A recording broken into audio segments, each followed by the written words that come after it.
On the air everywhere, this is New England Broadcasting.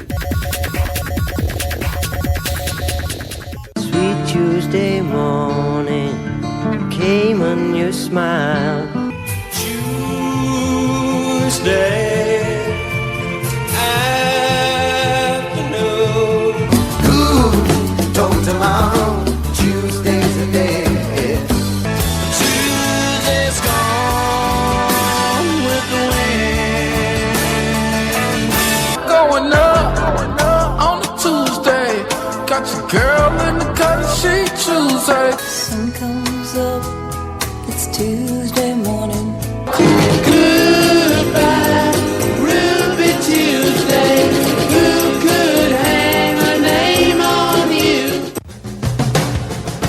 Good morning, good afternoon, good evening, good night. It's the Ron Van Dam Show. I guess it's Tuesday. Hold on tight, things can get a bit weird, if you like that sort of thing. It's Tuesday already. Can you believe that? Seems like yesterday was just Monday.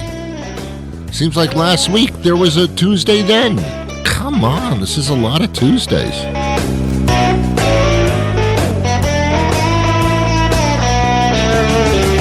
I think there's even a restaurant chain called Tuesdays. Come on, enough with the Tuesday thing. Wasn't that one of the characters on the Addams Family? What was that? That was Wednesday? I'm confused.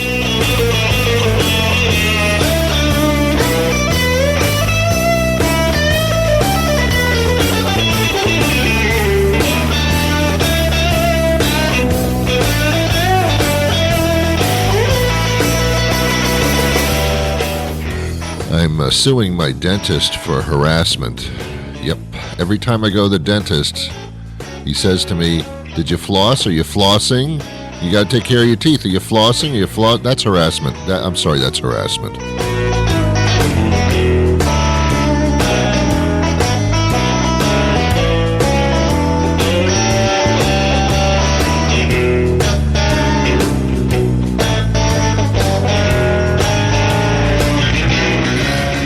My dentist and his little oral hygienist friend, for some reason, it's a fetish, I think, they like to put their fingers in my mouth. Where did that come from? What kind of upbringing did you have? Get your fingers out of my mouth. If anybody's going to put their fingers in their mouth, it's going to be me. Stop harassing me.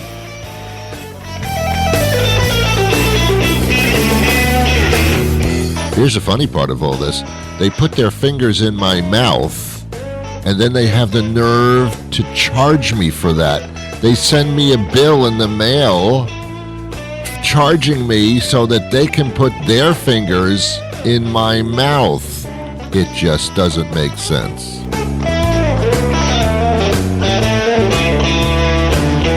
Now let's talk about my proctologist.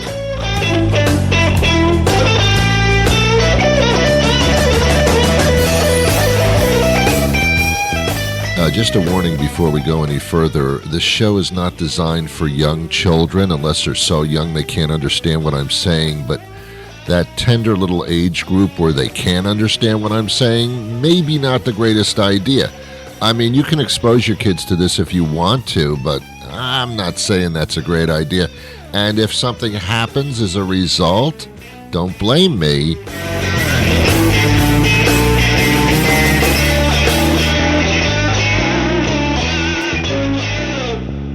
Because I think kids should go to the dentist.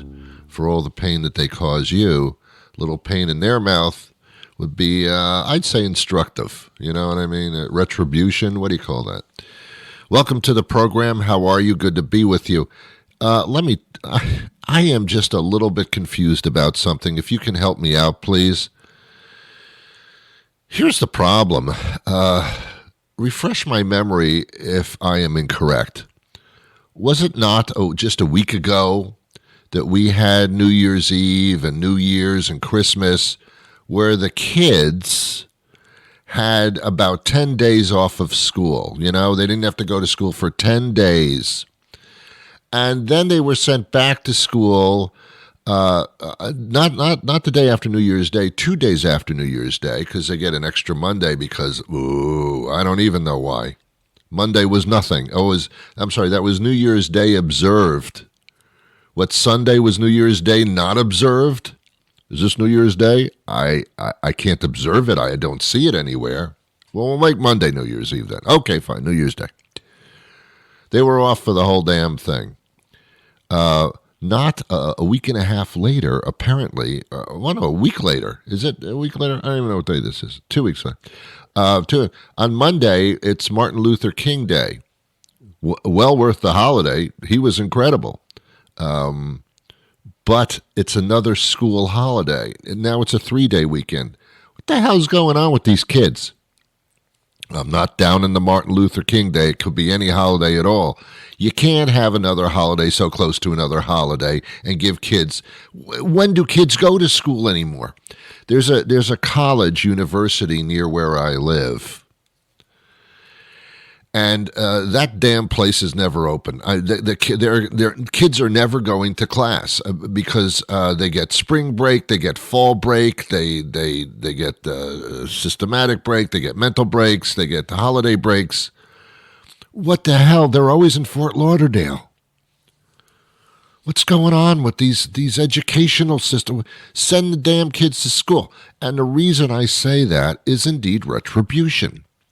Because when I went to school, oh God, Ron, here we go again. You're going to talk about when I was in school kind of thing? Well, yes, I am. When I was a kid and I went to school, they didn't have holidays. There weren't any. We went to school on Christmas. That's a lie. We didn't. I'm just making a point. We didn't have school during the summer. Other than that, we went. Yeah, New Year's, Christmas, Thanksgiving, and Easter. Easter was on a Sunday. Didn't hurt anybody. And that was it, man. That was it. Now we've got all kinds of holidays, and they're fine observances. But do kids, have to stay out of school for them? Come on, man. I don't understand it. Kids are not in school enough. And, I do make the argument that curriculum is so messed up that it doesn't really matter if they're out for another 3 or 4 days. It's not like they're going to miss an incredible amount of information. No, it's not that. It's just kids belong in freaking school. Because if I had to sit there and listen to somebody babble at the front of the classroom, so do they. If I had to go through it, damn it, you are. And I'll tell you something. The person that I am today, the strength and fortitude of my personality, like I have that, is based upon being stuck in a classroom. I learned what frustration and torture actually are. Did I pick up any information from sitting in the classroom? To be honest with you, I don't remember. I don't remember anything that happened in the class. I don't remember anything. I know there was a teacher. I know there were students. I know I was stuck in that room for about 6 hours a day, or in that building. That's all I remember. I don't remember. I know 2 and 2 is 4. I don't know if I learned that in school or whether somebody just told me. One of my friends, we were playing stickball, and my friend said, Ron, did you know 2 and 2 is 4? I did not know that. Thank you very much. That stuck with me. Whatever the teacher said in the classroom, I have no idea. Here's what it sounded like to me, the teacher in the classroom. That's all. That's all I heard. I did learn how to tell time by going to school. That I learned in school, because as I sat there for 6 hours, all I did was stare at the clock and watch that second hand. And I used to just stare at it and come up with mathematical equations to figure out how much longer I had to sit there. I was very familiar with clocks. We didn't have digital clocks when I went to school. They weren't invented yet, I don't think. I think they invented the automobile, but I can't remember. And I think the steam engine was invented by then, but I don't recall it. No, there were no digital clocks that I recall. I mean, I guess there were. I don't even know I guess there were. But we didn't have any on the wall. We had that analog clock, with the hands. The hands, remember that? Anyway, Lord. I just, I've said this before on the show, and I'm going to be honest with you. The school systems in this country are not really set up for educational purposes. They're babysitting. And, well, they should be, because we pay a lot in taxes to support the school systems and education. The least they can do is babysit the damn kids so that we can go out and get a job and pay for them. And I'm not saying that the school system is the best babysitting system. That's hard to say. The best babysitting system. It's not the best. It's the only one we got.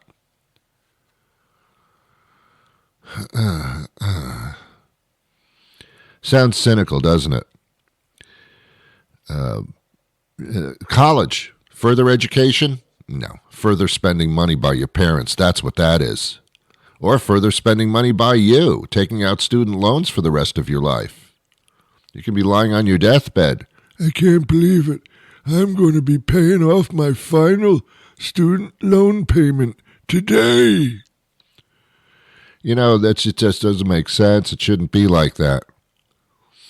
Education should be free all the way. It really should. In any event, it's not.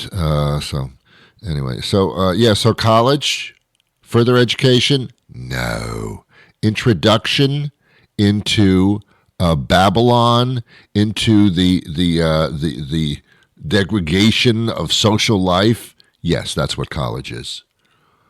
That's where you have the sex going on because the parents aren't there to stop you.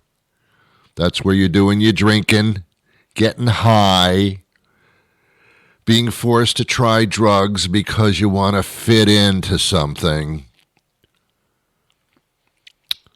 going places you shouldn't be, stealing goats as mascots and putting them in the boiler room with that's all beer. College is beer. College equals beer. Beer equals college. That's where you learn everything. It's where you test the waters. Now, there are some good kids. Where do you go if you have good kids? To make them bad? College. I was never more nervous about my kids than I was when I had to send them to college, or they went to college, I should say, because I didn't know what they were doing. I had no idea. And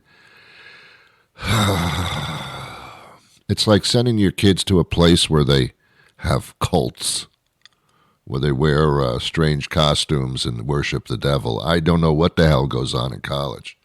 Now, I went to college, but I didn't go to a real college.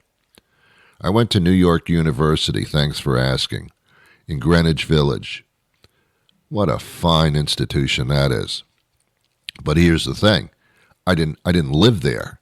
I went there like it was an office job. I had a place to live in the city in Manhattan, and I had an apartment and all that kind of thing. And I went to school, like, when there was a class, I would take the subway and I would go to the class and then I'd go home. So I wasn't influenced by people my age. I was influenced by New York society, which was far more influential and wonderful. So I didn't go through that college thing where you sat in a dorm room all day and watched other people play with themselves. I did not do that. I don't know. Social stuff is weird, isn't it? Aren't people strange? Have you noticed how people are strange? They do strange stuff. And the only people that we ever hear about are the people that do strange stuff. Because the people that supposedly don't do strange stuff are not in the news, so we don't hear about them. We don't know what they're doing because they don't talk about the strange stuff that they do behind closed doors, so we have no idea. But one thing I do know, everybody's strange in some aspect. Even you. Yeah, I know. You think you're anonymous because you're listening to this show and I can't see you? You're strange too, in your own way. There was a news story this morning on television. I check the news in the morning just to make sure I'm still on this planet, and I am. And it was about a woman in Cohasset, Massachusetts, who went missing since New Year's Day. And the husband didn't report it until 3-4 days later, which is, normal because you don't realize that stuff. When your wife's missing, it's like, I don't know, I think she's in the bathroom. I don't know. 3 days later, you start getting concerned. And apparently, this guy may have murdered his wife. They actually arrested this guy, but not for murder, just for the fact that he gave some false information to police. That's how they arrest you, before they really start nabbing you. They found a bloody knife in the house. They can't find her anywhere. They're searching all over the place. They found a bloody knife and all kinds of very circumstantial, wonderful evidence. But this story I know about, you see. This is something that I've been told about. So I am getting firsthand information on the strangest, weirdest, most fucked up people. These are the people that I'm being told about. I'm watching Harry there, the Prince Harry. I don't know if he's a prince anymore or, he's doing the misery tour because he wrote a book, memoirs. We talked about this yesterday. I don't know much about anything, but what I do know is Prince Harry had a tough life and wants everybody to know about it. Doesn't get along with his father and brother. I don't know why I have to know this. Because somehow in the human race here, we find this stuff fascinating. I've met a lot of people who somehow in conversation, it comes up that they love crime dramas. They love murder mysteries. Why? Why are you so fascinated by people that kill other people? I don't. This is a strange society that we live in, but it's always been strange. The Christians and the Lions, and those weren't football teams. They were spectator sports. Bullfighting. I mean, we still have war. There's one going on right now in the Ukraine-Russia theater. It's awful. It's embarrassing. It's like, how can this be happening in this day and age? How can the human race not have evolved beyond people killing each other for territory and for power? There's presidents of countries that don't give a shit about the country. They just want the power.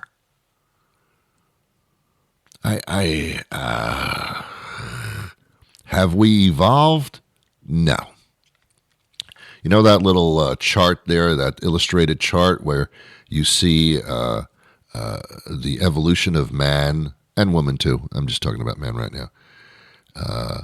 And they show, the being starting to walk upright, and then all of a sudden being a very sophisticated upright. Now we're on the other side of the chart where we're starting to slump over again. We're starting to become slouchy, and we're starting to go back to our primitive barbarian days. That's the evolution of man and woman too.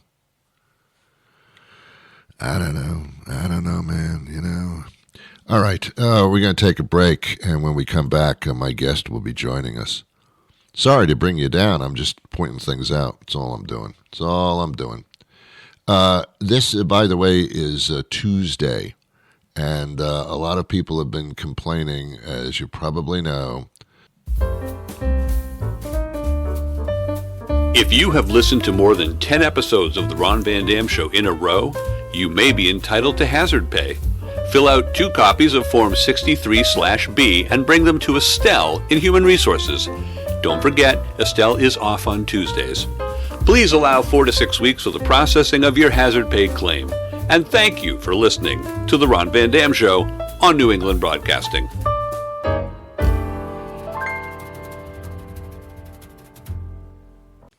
Hi, how are you? I'm great. Dr. Michael Krupain joins us now. And we've got what to eat when. Those are some questions that I've been asking since I was born, pretty much. That's a difficult one. You understand, I understand you love to cook. You're like a chef. Well, cooking is one of my passions. Yeah, so I'm a physician, but I've always loved to cook in medical school. And before I used to, work in some restaurants for fun. If cooking is your passion, you are a chef. That's the way I look at it. All right. Yeah, it's the new year and all that stuff and the resolutions and all that, but that makes no difference to me. Every day is a kind of an internal struggle for many people, especially those over a certain age where you just gain weight every year just for the hell of it and you can do absolutely nothing differently and you're still going to gain.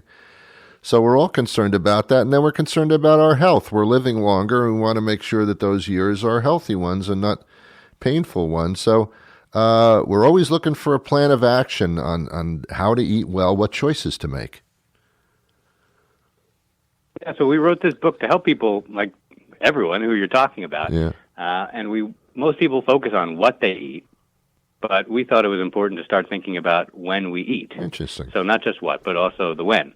And it all has to do with our circadian rhythm, and that's sort of our body's internal clock. And the job of your circadian rhythm is to get your body to do the right thing at the right time. Then we actually have to do that. But what our body does is it expects us to do certain things at certain times. So we all kind of know our circadian rhythm is important for sleep. Like if we travel to another time zone, we get jet lagged because we're throwing off our body's clock. Well, it turns out our circadian rhythm regulates just about everything, and including our metabolism. So our metabolism actually changes throughout the day. So it actually expects us to eat early in the day. So when the sun is shining, our circadian rhythm is set by the sun. Right. And if you think back to ancient times, we had the sun and we didn't have electricity or anything, so we kind of had to live by it. Right. So we evolved that way so that our body expects us to eat more early and less later. So that's sort of the big picture. What we recommend is you eat with the sun, and you make breakfast and lunch your largest meals and dinner your smallest. So we say basically Americans have to flip their day upside down because most of us eat most of our calories at night. True. That's very true. And is that because we have no chance to burn them? In other words, if you eat and then you shortly after go to sleep, then there's not that much burning going on? Is that the theory? Well, you're still burning calories at night. You're burning a little bit less. There's a recent study that showed that people, our basic metabolic rate, so sort of without any activity, how many calories we burn, it's about 10% less at night. So it's different, but it's not like it disappears at night. All right. But throughout the day, our metabolism does change. So there's an amazing study that was done here in the U.S. where they had people on a diet, and they had them on a low-calorie diet. Yes. It was about 1,400 calories. Yes. So, and they divided people into two groups.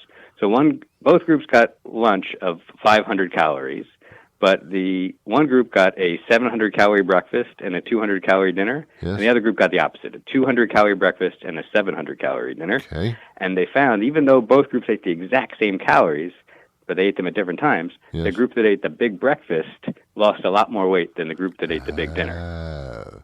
So that's because, again, our metabolism is changing. And in the morning, it's more interested in burning carbohydrates, and at night it's more interested in burning fat.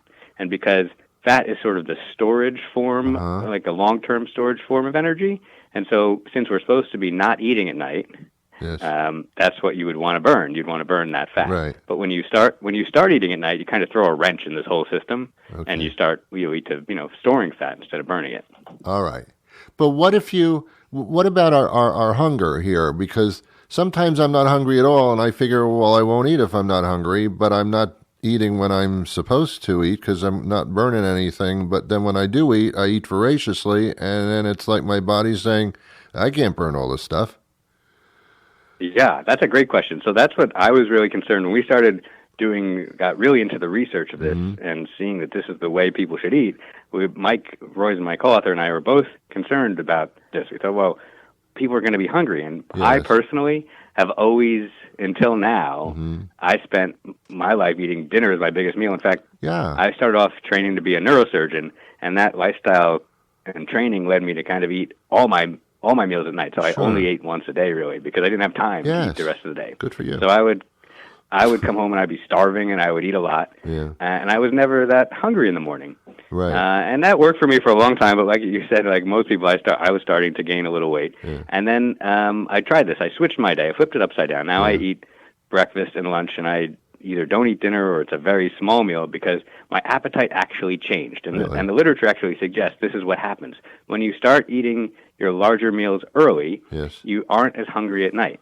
So Okay. it's one of the most surprising things, I think, for people is Okay. this actually changes your appetite. What about water? I'm always told to drink 25 gallons of water and to spend all day peeing, which is pretty much what happens. That it cuts down on my appetite if I drink water. But then now I'm finding I'm peeing all the time and I'm bloated. So I don't understand. Well, 25 gallons might be a little Well, much. all right. but- I think I was exaggerating. I know. Yeah. But I mean, water is important. You know, it's important that we stay hydrated, and sometimes we do. If we're not drinking enough, we do. It sort of does affect our hunger. So that's actually one of the things that I actually personally do. If I'm starting to feel a little bit hungry, sometimes I'll have a glass of water, and I won't be hungry anymore. So I think it's important. I mean, you don't want to spend all day in the bathroom, but it's good. It's good for your kidneys too to be all using right. the So bathroom continue to throughout do the that. day. All right, and the big question everybody probably asks you is, okay, I feel a little bit peckish. It's nighttime. I'm not going to be moving around much. What can I eat? What can I not eat? Should I stop myself from eating? Say it's like 8 o'clock at night. You go to bed at 9, and you just want something. Yeah, so I think eating at night is basically the worst time to eat. Yeah. But if you absolutely have to, I would say try drinking some water first. Mm-hmm. Again, if you're doing this the way we're suggesting, you're probably not going to be that hungry. Or you can think about if maybe you want to stop eating, a good 3 to 4 hours or more before you go to bed. That's a lot. So That's a yeah, lot. so but if you're starting loading your calories early, then you won't Yeah.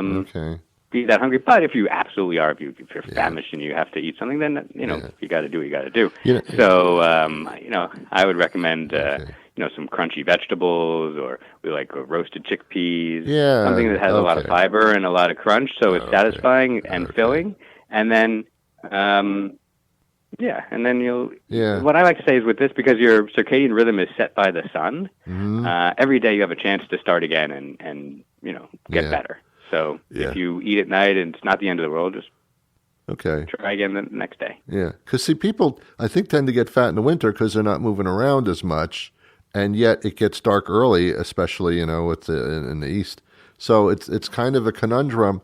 And I mean, I don't know if you're a psychologist or not. It may play into this, but very quickly, some people eat just to occupy themselves, especially when they're watching television. No matter what time of day it is, they can't idly just sit there.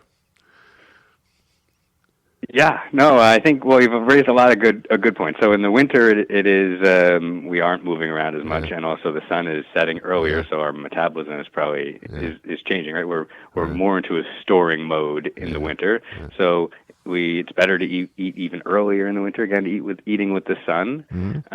One of the things about the psychology of eating the way we're recommending, Yes. by making your meals earlier, is you have to actually think about it a little bit. So we say to eat your dinner for breakfast, so I'll make dinner, and if I'm really hungry, I'll eat a little bit, and Oh, I I'll see. save the rest for the next get day. it. I get it. Especially, like, I love pasta. We're not anti-carbohydrates or anything, so I like to make pasta at night, and then I'll eat it the next day for breakfast or for lunch. And Nice. there's an extra benefit to that because when pasta or potatoes, starchy things cool, Yes. some of that starch, which is sugar, it turns into something called resistant starch, Wow. which is more like a fiber than like a Wow. sugar, so it actually Wow. is better for you. All right. So a little hack there. That's but cool. Okay. when you're doing this, when you have to think about this a little bit more than you might be used to, you Yeah. start planning a little bit, and then you realize, then you maybe don't eat when you're not Gotcha. supposed to, because you've actually Okay. put a little bit of thought into it. Well, we That's could. the psychology I could part. talk to you for hours because there's a lot here. But this is a book I definitely want to read. It's What to Eat When. Makes all the sense in the world, and it could actually change your whole life and your lifestyle. So, Dr. Krupain, thank you so much for your time today. Is there a website? thank you. Is there a website we can visit very quickly? Yeah, our website is whenway.com. Great. Thank you, Doctor. All right, thank you. Okay, bye-bye. Well, that'll do it for me today. I'll be back again tomorrow. Really? With a brand new show. I hope you join me then, but until that time arrives, I wish you peace.